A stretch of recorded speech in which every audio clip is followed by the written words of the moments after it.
ទទួលសម្បត្តិរែងស្លុតអោរា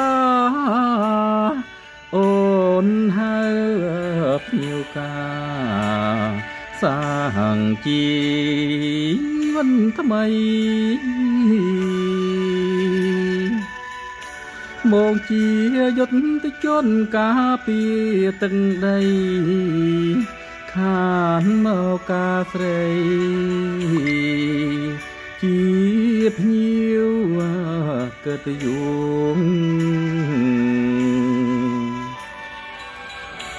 សសែនអាឡ័យថ្ងៃ12កង្កដាមេបាញ់ជាការចេញហៅ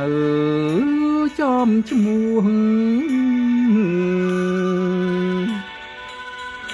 បងជា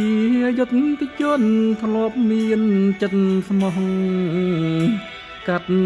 ក្តីស្រណងខានមកការស្រីអា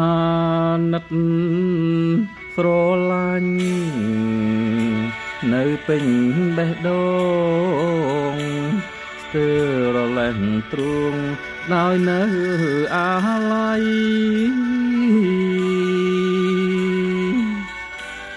ធ្លាប់ហើយធ្លាប់សួរជាគ្នារាល់ថ្ងៃមិនគួ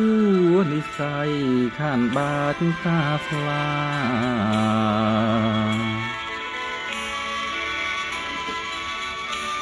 បងជូនពរអូនពីសម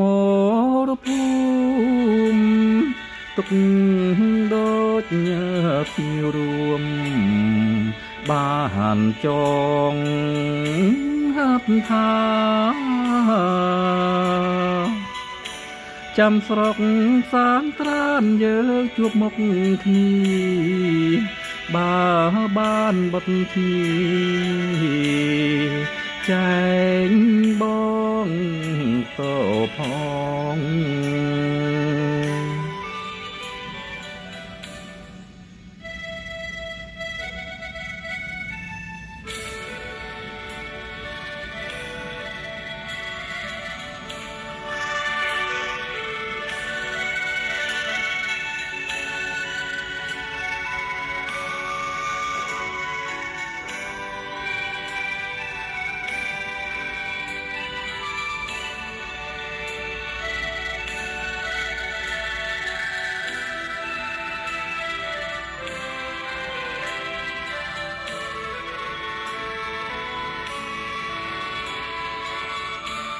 បងជូនពរអូនពីសម